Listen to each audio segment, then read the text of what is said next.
Je suis si loin des mots, de la logique, de la pensée discursive et de l'intellect. Je suis un état de secret et indicible. Je suis le mystère où commence toute connaissance profonde, lorsque vous vous immergez dans mes eaux silencieuses, sans rien demander, sans tenter de définir quoi que ce soit, hors de toute lumière.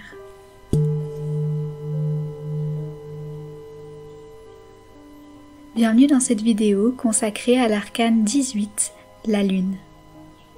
Pour commencer, je vais vous parler des différentes significations de cette carte. La Lune représente la libération de l'inconscient.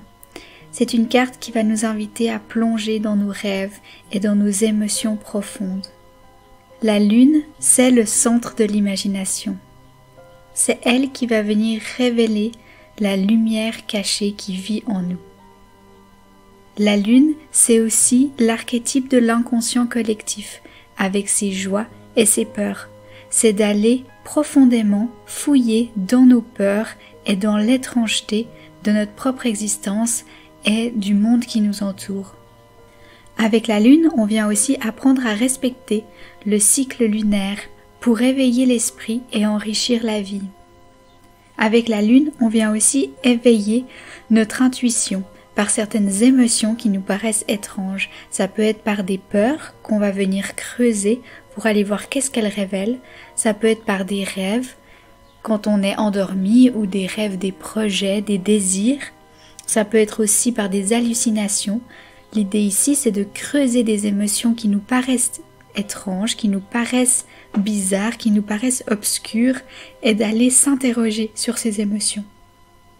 Avec la Lune, on va faire appel à notre soi sauvage. On va aller appeler ce loup intérieur, cette louve qui a envie de s'exprimer et de grandir. La Lune nous invite à une réelle transformation à partir de notre inconscient et par l'image des rêves. Avec la Lune, on peut avoir en miroir la folie de certains comportements incontrôlables. Des comportements fous, des comportements lunaires qu'on pourrait appeler.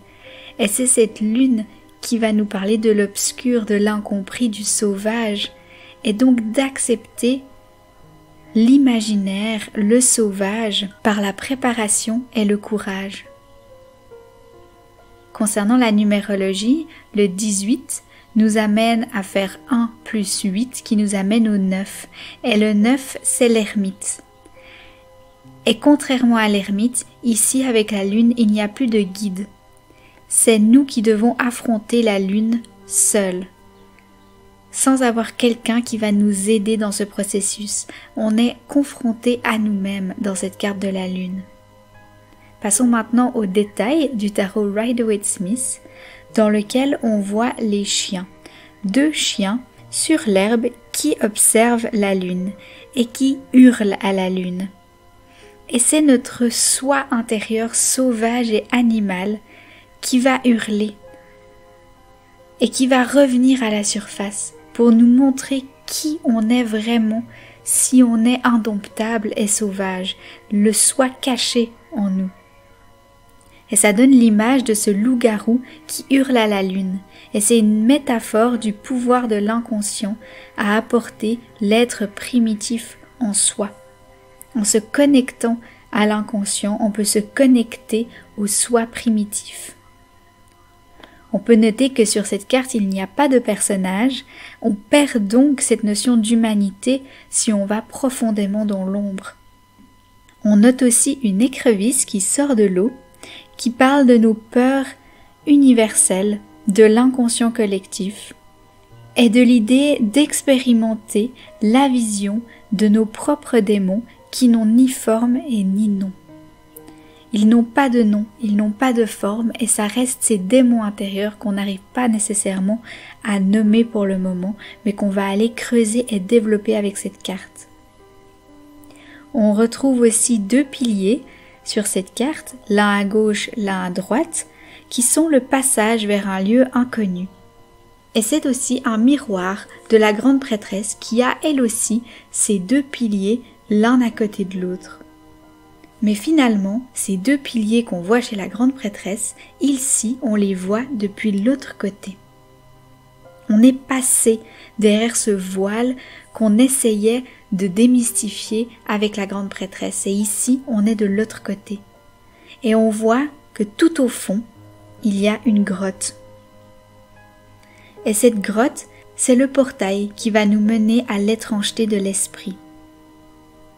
Et bien sûr, l'élément clé et final, c'est bien cette lune qui nous rappelle le mystère de la fertilité féminine, des menstruations, avec le menstruation qui rappelle les mois et donc la cyclicité, que chaque mois il y a une pleine lune, chaque mois il y a une nouvelle lune, chaque mois les femmes ont des menstruations et ça nous rappelle cette cyclicité.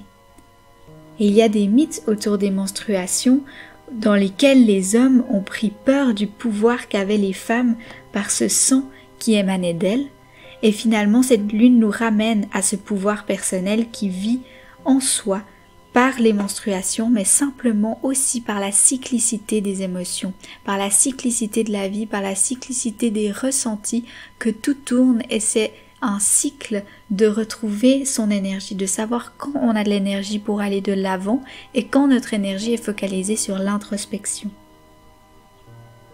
Si on passe maintenant par les détails du tarot de Marseille, on peut voir que la lune porte un visage et qu'elle ne nous regarde pas de face, parce qu'il y a une part d'elle qui reste encore cachée. C'est une sagesse ancienne auquel on n'a pas encore accès, malgré le fait qu'on ait déjà beaucoup accès à certaines parts d'ombre de nous-mêmes à ce niveau-là du tarot et du voyage à travers les arcanes majeures. Il reste encore cette part d'ombre de la lune auquel nous n'avons pas accès. On note aussi que la lune ici a une phase croissante, elle est donc en formation. C'est un processus secret du mystère de l'âme en gestation. Notre âme est en constant développement et on est à ce moment encore en formation. Il y a des parts qui restent secrètes et mystérieuses. On note qu'il y a des rayons rouges qui émanent de cette lune. Ça parle d'une grande capacité vitale et une grande fécondité dans laquelle on est capable par cette carte. Le ciel est bleu, ce qui fait référence à la spiritualité et l'intuition. On note là aussi des chiens ou des loups qui rappellent la fratrie. La fratrie qui réclame leur nourriture. Ça peut être une nourriture matérielle, émotionnelle ou intellectuelle.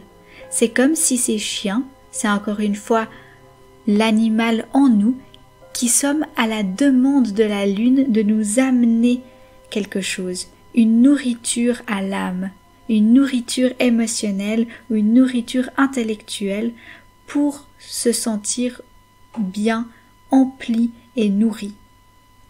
On note aussi une grande étendue d'eau sur cette carte qui représente l'inconscient, mais cet inconscient, il est quand même contraint par le rationnel.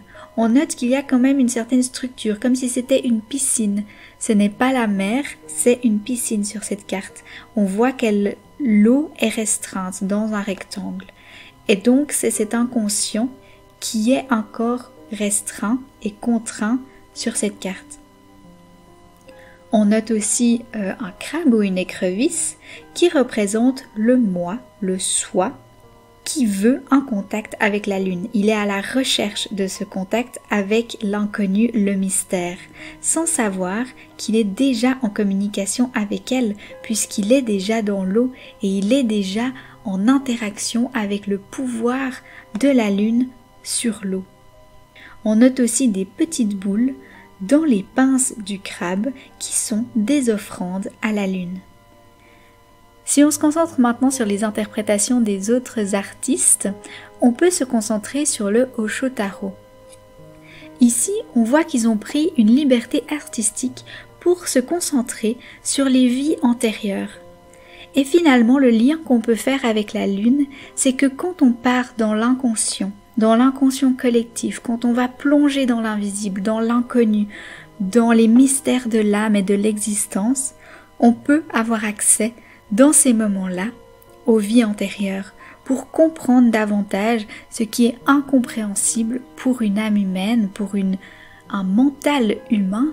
En tant qu'être humain, c'est très difficile de comprendre les principes au-delà de l'existence matérielle, et c'est dans ces moments-là, avec la lune, avec les rêves, avec le mystère, avec l'inconscient, qu'on peut aller voyager dans ces vies antérieures et dans les mystères de l'existence de l'âme. On note par exemple ici qu'il y a plusieurs personnes qui sont tenues entre deux mains, et on note qu'au milieu de ces personnes-là, il y a aussi un poisson, que les personnes peuvent venir de tout horizon différent, ils sont de tout âge différent, de tout genre différent, de toute région du monde et de toute croyance. Et c'est ça, cet inconscient collectif et ces vies antérieures, c'est la connexion aux autres âmes et la subtilité et le mystère de l'existence de l'âme. Si on regarde maintenant l'interprétation du tarot alchimique, on voit que la lune est représentée par une femme qui marche avec un flambeau dans sa main, 2 chiens à ses côtés et qui porte une lune dans sa main. C'est une femme sauvage qui prend sa liberté, qui prend son envol et qui se reconnecte à son soi intérieur et à sa cyclicité. On note en haut à droite qu'il y a encore une fois le symbole du crabe et le symbole du signe du Cancer, avec la lune à côté. Et la lune, c'est effectivement la planète liée au Cancer dans l'astrologie. Ici, le Cancer nous invite à aller plonger dans cet inconscient, à aller creuser là où certaines émotions peuvent révéler des faces cachées de nous-mêmes, des mystères personnels. Si on regarde le tarot Morgan Gray, on retrouve encore une fois les 2 tours qu'on voyait dans la carte de la grande prêtresse, qui sont les piliers pour aller vers l'inconnu, vers l'inconscient, vers la lune, le petit chemin qui mène entre les montagnes aussi, cette fameuse grotte, du portail vers l'étrangeté. On retrouve ces chiens ou ces loups qui hurlent à la lune. On retrouve l'écrevisse qui sort de l'eau aussi. Si on regarde l'interprétation du Colorful Tarot, on voit que le centre de la fleur est noir. Ça représente l'accès aux profondeurs de l'inconscient. C'est ce fameux portail qui nous permet d'entrer là où tout est sombre, tout est inconnu et invisible. On ne voit rien et on peut ressentir et s'habituer à l'atmosphère sombre où nos yeux peuvent gentiment commencer à voir plus clair à l'intérieur. Le bleu foncé autour de cette source noire, ça représente l'intuition qui est exaltée, qui est mise à rude épreuve et qui est écoutée finalement. Et autour, les pétales plus clairs, dans des bleus plus doux, nous permet de nous rappeler d'écouter les émotions et les ressentis parce que c'est elle la porte d'entrée vers les profondeurs de l'inconscient. Concernant les liens avec l'astrologie, j'ai mentionné l'énergie du Cancer précédemment avec le tarot alchimique, mais j'aime aussi associer l'énergie du Poisson pour cette carte de la Lune. Parce que le Poisson, c'est l'énergie de l'hypersensibilité, l'énergie qui est connectée à tout. Avec les Poissons, on a vraiment une connexion à l'invisible aussi. On est connecté à la sagesse, au don de soi, au réconfort et à la guérison. Les Poissons ont aussi une tendance romantique, artistique, imaginative et créative. Mais ce qui est important ici de retenir, c'est que les Poissons, c'est ceux qui arrivent à naviguer dans les profondeurs de l'inconscient.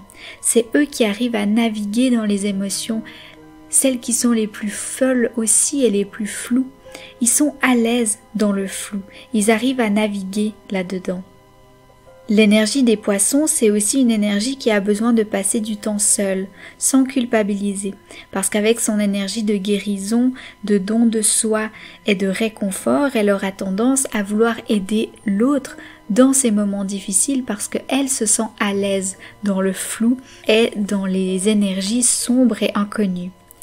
Mais il faut aussi apprendre à passer du temps seul pour pouvoir se recharger, parce que la présence des autres peut être vidante et difficile à retrouver sa propre énergie en étant connecté constamment à l'autre.